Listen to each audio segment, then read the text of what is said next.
Last Saturday, under the white silk canopy of my sister Vanessa's wedding, I found myself at a table near the back, right beside the ice sculpture of a swan, slowly melting into a puddle. From here, the champagne toasts sounded distant, muffled under the string quartet's polite waltz. The bride and groom were at the front, radiant, framed by golden uplights. My parents sat at the head table, their seats angled perfectly toward the cameras, smiling like they'd just closed another family business deal. When the first course was served, Dad rose from his seat, wine glass in hand.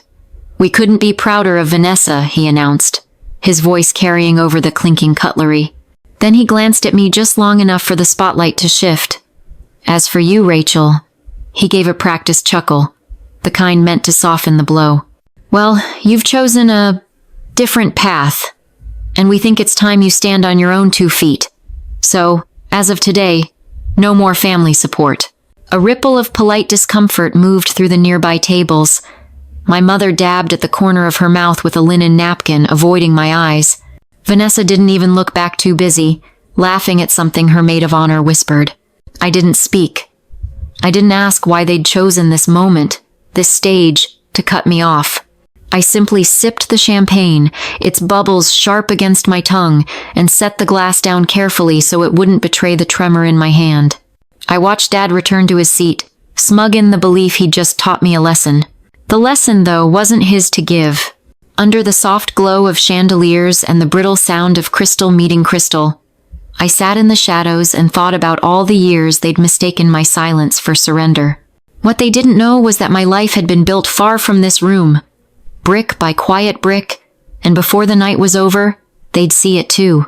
I kept my eyes on the centerpiece, a tight arrangement of white roses, while their words settled over me like a thin layer of frost. I didn't flinch. That was the trick I'd learned long ago in this family. Never give them the reaction they're hoping for. The laughter and music swelled again, filling the space where my voice might have been. My fingers traced the condensation on my glass, grounding myself in the small, cold truth of it. I could have snapped back, reminded them that the different path they mocked had kept me afloat without their help for years, but that would have been wasted breath. Instead, I let my gaze drift across the ballroom. Crystal chandeliers dangled overhead, scattering light across silk dresses and polished shoes. Waiters in black vests moved like clockwork. It was all so carefully staged, just like every family event I'd ever been part of. And just like always, I wasn't part of it, not really. I was present, but peripheral. I remembered other moments like this. My college graduation, when I scanned the stands for familiar faces and found none. My father had been in Chicago for a real estate conference. My mother, in Napa, with Vanessa for a girls' weekend. I'd celebrated alone that night, eating takeout lo mein in my apartment, still wearing the cap and gown. And the smaller slights, the ones that barely made a sound, were worse. Sharing an idea at a holiday dinner only for the conversation to pivot instantly to Vanessa's latest milestone. Hearing my work dismissed as a little project. Watching them beam at her every accomplishment while mine went unmentioned. Tonight was no different. Except for one thing. I wasn't here to earn their approval anymore. I was here because I wanted to see them, really see them in the moment, before they realized just how wrong they'd been. So I smiled, a small, private curve of my lips they couldn't read, and lifted my glass again. If they thought this was the end of my story, they were in for a surprise. The Brooks family, though no one ever called us that in public, it was always the Whitmores for appearances, had a reputation that glittered in certain circles. My father's commercial real estate empire, my mother's carefully cultivated charity boards, Vanessa's new role as the polished political spouse. Everything was curated for legacy. And me? I was the one they couldn't quite place. The one who didn't photograph well in their version of the family album. Vanessa had always been the crown jewel. From debutante balls to magazine features about rising young philanthropists, she played the part flawlessly. My parents adored her fiancé long before the engagement. He came from a family with a summer home in Martha's Vineyard and a Rolodex that read like a Fortune 500 directory. Tonight's wedding wasn't just a celebration. It was a merger of power and pedigree. I knew my place in this tableau. I'd been reminded often enough. Growing up, Any deviation from their script was met with polite dismissal. When I chose a state university over the Ivy they preferred, my father's only comment was, "Well, at least it's affordable." When I pitched my first business idea, a logistics platform, to them at Thanksgiving, my mother smiled thinly and asked if I'd considered something more traditional, like teaching. Even the way they spoke about me to others was telling. "Rachel's independent," they'd say, as if it were a flaw. Or worse, "She's still finding her way," which translated to, "She's not one of us." I'd stopped trying to explain myself years ago. Let them think I was drifting. Let them believe I'd wasted my potential. It was easier to work in silence than to fight for space in a conversation that was never meant to include me. And tonight, under the glow of champagne flutes and choreographed smiles, I felt the same familiar distance, except this time, it didn't hurt. This time, it felt like a shield. Because behind it, I'd been building something they'd never see coming. The first time I understood just how far outside the family I stood wasn't at a wedding or a holiday, it was on the day I earned my master's degree. It had taken me 6 relentless years, nights spent coding, days juggling 2 part-time jobs to finish both my undergrad and graduate programs without their financial help. I'd graduated top of my class in supply chain analytics, published a thesis on predictive routing models that my advisor said could change the way medical deliveries worked. The auditorium was packed that day, buzzing with proud families waving signs and snapping photos. When my name was called, I walked across the stage, the applause swelling around me like a tide. And when I turned toward the section where my family should have been, there was nothing. The seats were empty. Later, I found out why. Vanessa had been hosting a bridal brunch for one of her sorority sisters, and my parents had decided to attend instead. I got a text from Mom that morning. "So proud of you, sweetheart," followed by a photo of the pastel dress she'd chosen for the brunch. That was the day something shifted. It didn't break me. It clarified me. I stopped expecting applause from people who only clapped when it suited them. But the small cuts kept coming. The missed birthdays. The condescending, "How's your little project?" at Thanksgiving. The way they lit up for Vanessa's every minor achievement, while mine were reduced to background noise. I learned to hold my tongue, to save my energy for the work itself. It was a kind of quiet rebellion, one they never noticed because they weren't looking. And as I sat at her wedding now, listening to the hum of polite conversation, I realized I'd been training for this moment for years. The invisibility they'd handed me had become my greatest advantage. It was my grandfather, not my parents, who saw me for who I was. He wasn't loud about it, never one for grand speeches, but he paid attention in a way no one else in the family bothered to. When I was 10, he let me take apart the rusted lawnmower in his garage just because I'd asked how it worked. At 17, when I told him I wanted to study logistics, he didn't laugh. He asked me to explain it over coffee. A few years later, when I was out of school and scraping by, he gave me something I didn't recognize as a gift at the time. A set of keys to a small, unused corner of one of his old warehouses. "Figure out what you want to build," he said. "Just don't ask for permission." That space became my first office. The rent was nothing. The utilities barely worked. But it was mine. I furnished it with a second-hand desk, 2 mismatched chairs, and a whiteboard salvaged from a going-out-of-business sale. My co-founder, Alex, believed in the idea as much as I did. We spent weekends there, eating cold pizza under flickering fluorescent lights, sketching out algorithms on the whiteboard until the markers ran dry. We called the company SwiftTrack, though at that point, nothing about it felt swift. Grandpa would stop by sometimes, leaning on his cane, pretending he was just in the neighborhood. He never offered advice unless I asked, but when I did, he always answered like he'd been thinking about the question for years. He never told my parents about the warehouse. I think he knew it was better that way, our quiet secret. He wasn't investing in a business. He was investing in me. And sitting in the back corner of Vanessa's wedding now, I could almost hear his voice. Don't ask for permission. I hadn't. And that was why, before this night was over, they'd learn just how much I'd built without it. We built SwiftTrack in silence. No press releases, no LinkedIn announcements, no breathless updates at family dinners. By day, I worked contracts that barely covered payroll.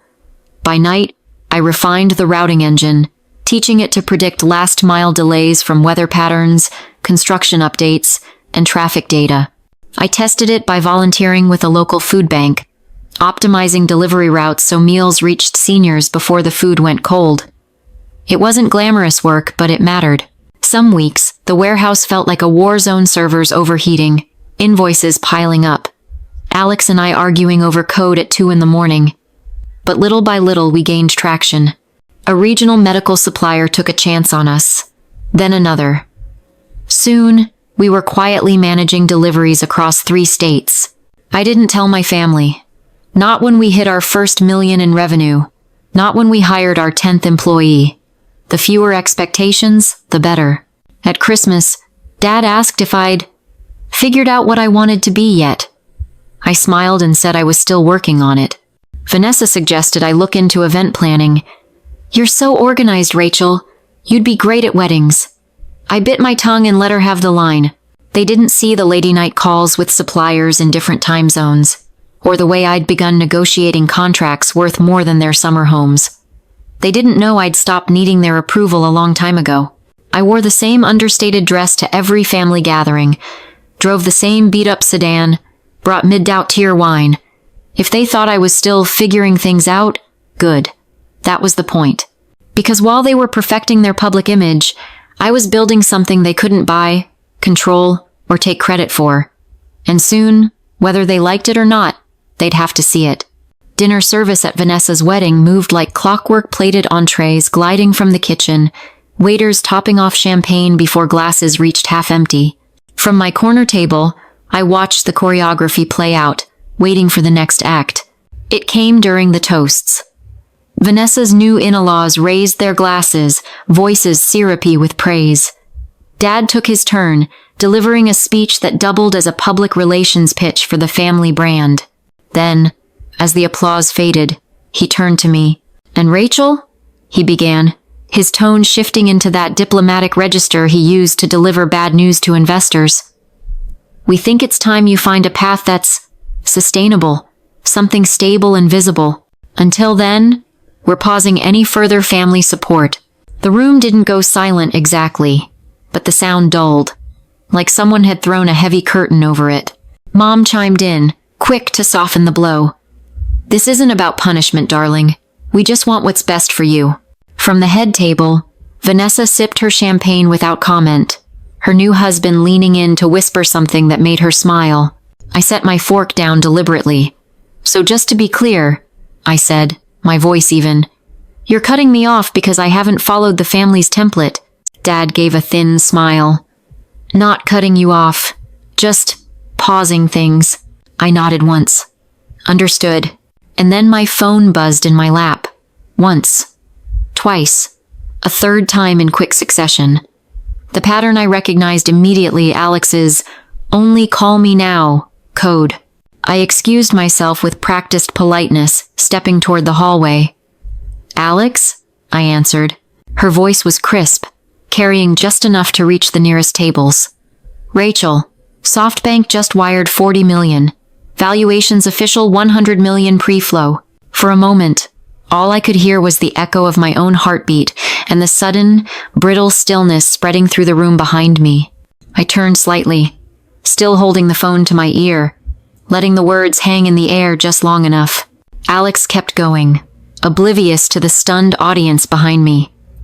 "Goldman wants to finalize the Series B press release tonight, and your Forbes interview for top 30 under 30 is locked for Monday." I caught a glimpse of faces at the head table. Dad's glass frozen midair. Mom's smile collapsed into something tight and uncertain. Vanessa blinking like she'd missed a step in the choreography. "That's fantastic," I said into the phone, my voice steady. "Tell Goldman I'll send notes tonight, and schedule the team call for morning." "Yes, CEO," Alex replied before hanging up. The word landed like a stone in a still pond. CEO. I walked back to my seat, the hush almost tangible. It was Aunt Meredith, never one to waste a good moment, who finally broke it. "Well," she said, raising her champagne, I think that deserves a toast. It was only then that Mom recovered enough to speak. Rachel, why didn't you tell us? Her voice was sugar-a-slick, the kind she used on potential donors. Dad leaned forward. SoftBank? As in SoftBank? And Goldman's involved? We could have helped you scale faster. Vanessa jumped in. We're organizing a healthcare innovation panel next month. You'd be perfect for it. I took a sip of champagne, letting them talk over each other. Then I set the glass down and met their eyes one by one. You spent years calling my work a hobby, I said evenly. You told people I was between jobs when I was leading projects across 10 states. Now there's money on the table, and suddenly I'm a strategic asset? No one answered. Sorry, I added, leaning back in my chair. I think you already cut me off. Their faces shifted offense, confusion, calculation, all in the space of a breath. Dad tried again, slower this time, like I was the one who needed convincing. Rachel, this isn't about money. It's about family. We can pool our resources, position your company as part of the Whitmore legacy. I cut him off with a small shake of my head. My company already has a legacy, and it's mine. Vanessa leaned in, her tone soft but threaded with urgency. Look, maybe we didn't take you seriously before, but now, this is huge. We could work together. I almost laughed. We. The same we that had erased me from every photo that didn't fit their image. I'm not building something so you can put your name on it, I said. SwiftTrack isn't a family project. It's not for sale, and it's not for rebranding. Silence stretched. Someone at another table cleared their throat. The band, sensing the drop in mood, shifted into a softer song. I stood, smoothing the front of my dress. If you'll excuse me, I promised Alex I'd send those notes tonight. And I meant it. Because tomorrow, part of that Series B would go towards something they'd never understand. A grant program for young founders who didn't have a family safety net. Kids with ideas but no connections. No trust funds. No one to call in favors. That was the real point of building all this, not to prove myself to people who would never see me, but to make sure others didn't have to fight the same invisible battles. I left them there, clustered in the warm light of the head table, still trying to rewrite the narrative. But the story had already moved on without them. Outside, the night air felt cooler than it should in late spring, carrying the faint scent of lilacs from the hotel garden. I stepped onto the stone terrace, away from the music and murmurs, and let the quiet settle around me. From here, the ballroom looked like a stage set, chandeliers glowing, champagne flutes catching the light, every smile rehearsed. I watched for a moment, a detached observer, as if the people inside were strangers I used to know. My phone buzzed once more, but this time, it wasn't business. A notification from Alex. A photo of our first office, the dim warehouse corner with the wobbly desk and mismatched chairs, captioned, "Look how far we've come." I saved it immediately. That picture was my real inheritance. Not the money, not the contracts, but the proof that every brick had been laid without permission or approval from the people in that room. Somewhere inside, the toasts had resumed. I imagined my name slipping into conversation now with a different weight, rebranded as a success worth claiming. But it didn't matter. The version of me they'd dismissed for so long was the same one who had built this, and she didn't need their applause. I lingered on the terrace a few more minutes, breathing in the quiet, before walking toward the valet stand. My sedan looked almost out of place among the black town cars and glossy SUVs. I smiled at that. Let them wonder. Sliding into the driver's seat, I pulled up the photo again before starting the engine. Not to post, not to prove anything, just to remind myself that this was mine. And as I drove away from the glow of the reception hall, I realized the most liberating part wasn't the $50 million deal or the headlines waiting on Monday. It was knowing that I could leave and not once look back.